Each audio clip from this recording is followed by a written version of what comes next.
എൻ്റെ ലൈഫിൽ ഓർമ്മ വെച്ചതിന് ശേഷം ഇത് രണ്ടാമത്തെ തവണയാണ് എൻ്റെ അടുത്ത് നിന്ന് ഗോൾഡ് നഷ്ടപ്പെടുന്നത്. അതും ദുബായിൽ വന്നതിന് ശേഷം രണ്ടാമത്തെ തവണയാണ് സെയിം ചെവിയിലെ സെയിം സാധനം, അതായത് സെക്കൻഡ് സ്റ്റഡ്, 2 സെക്കൻഡ് സ്റ്റഡ് ഇതും കൂടി ചേർത്തിട്ട് എൻ്റെ അടുത്ത് നഷ്ടപ്പെടുന്നത്.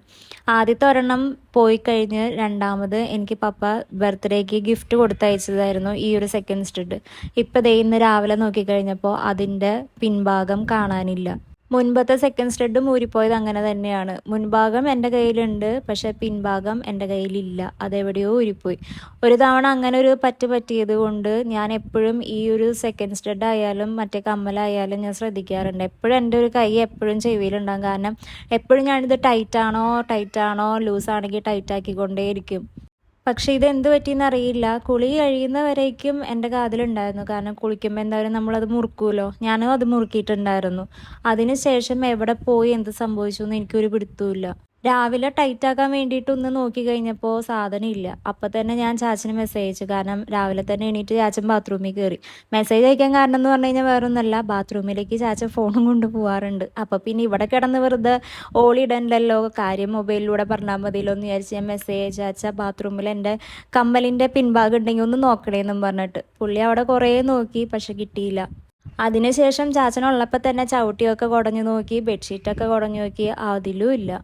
അങ്ങനെ ചാച്ചൻ പോയതിന് ശേഷം പിള്ളേരൊക്കെ ഒന്ന് ഒതുക്കി, ഞാനും നോക്കി, അമ്മയും നോക്കി. എന്തിനു പറയണു, പിള്ളേരും നോക്കി. ഞാൻ എവിടെയൊക്കെ പോയി, എവിടെയൊക്കെ ഇരുന്നു, എന്തൊക്കെ ചെയ്തു എന്നതുള്ളത് ഒന്ന് ത്രോ ബാക്ക് ചെയ്തതിന് ശേഷം അതിലൂടെ ഞാൻ പോയി ഇരുന്ന് എവിടേക്കാണ് ഞാൻ ഇരുന്നത്, എങ്ങനെയാണ് ഇരുന്നത്, എന്നിട്ട് ആ സൈഡൊക്കെ ഞാൻ നോക്കി ഇനി അവിടെ എങ്ങാനും വീണെടുക്കുന്നുണ്ടോയെന്ന്. പക്ഷേ ഈ പുല്ലിലെങ്ങാനും വീണെടുക്കുന്നുണ്ടെങ്കിൽ നമുക്കൊന്നും കണ്ടുപിടിക്കാൻ പോലും പറ്റില്ല. കാരണം ഭയങ്കര കുഞ്ഞിതല്ലേ. ഇനിയിപ്പോൾ ചവിട്ടിയാൽ പോലും അത് ചിലപ്പോൾ ചെരുപ്പിൻ്റെ ഇടയിലെങ്ങാനും കുത്തിയിരുന്നാൽ പോലും നമ്മളറിയില്ല. അങ്ങനെ ബാൽക്കണിയിൽ നോക്കി, അവിടെയും ഇല്ല. കിച്ചണിൽ ഞാൻ കുറേ തവണ നോക്കി, കാരണം കുറേ പെരുമാറുന്നത് കിച്ചണിലാണ്. അതേപോലെ കിച്ചണിലും ഇല്ല. വേസ്റ്റ് ഇടുന്നിടത്ത് പോയി നോക്കി, അതിലും ഇല്ല. ഫസ്റ്റ് കഴിഞ്ഞ് ആഗ്രഹിച്ചു കുത്തിയൊരു സംഭവമായിരുന്നു ഈ സെക്കൻഡ് സ്റ്റഡ്. അന്ന് പപ്പ എനിക്കൊരു ഡയമണ്ടിൻ്റെ ഇയറിങ് വാങ്ങിച്ചു തന്നിട്ടുണ്ടായിരുന്നു. അതാണ് ഇവിടെ വന്നപ്പോൾ ആദ്യം പോയത്. പിന്നെ പപ്പ എനിക്ക് ബർത്ത്ഡേക്ക് ഗിഫ്റ്റ് ചെയ്തു, അത് രണ്ടാമതും പോയി. ആകെ മൊത്തത്തിൽ സങ്കടമായിപ്പോയി.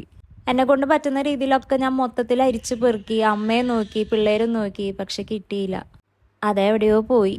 അതുകൊണ്ട് ഇനി ഞാൻ സെക്കൻഡ് സ്റ്റഡ് ഗോൾഡിൻ്റെ ഇടാൻ ഞാൻ ഉദ്ദേശിക്കുന്നില്ല. എന്തോ എനിക്ക് സെക്കൻഡ് സ്റ്റഡ് ഗോൾഡിൻ്റെ വാഴുന്നില്ല എന്ന് തോന്നുന്നുണ്ട്. 10-11 വർഷങ്ങൾക്ക് ശേഷമാണ് ഈ സാധനം എൻ്റെ അടുത്തുനിന്ന് പോണേ. അതാണ് ഏറ്റവും വലിയ അത്ഭുതം. അതും പോയ കാതില തന്നെ വീണ്ടും പോയിക്കൊണ്ടിരിക്കുകയാണ്. ഇപ്പം സ്വർണത്തിന് നല്ല വിലയായതുകൊണ്ട് ആ വഴിക്ക് ഞാൻ ഇനി നോക്കുന്നു പോലുമില്ല. അപ്പം ശോകം പിടിച്ചൊരു ദിവസമായി പോയി. അപ്പം നമുക്കിനി അടുത്ത വിശേഷം അടുത്ത വീഡിയോയിൽ കാണാം.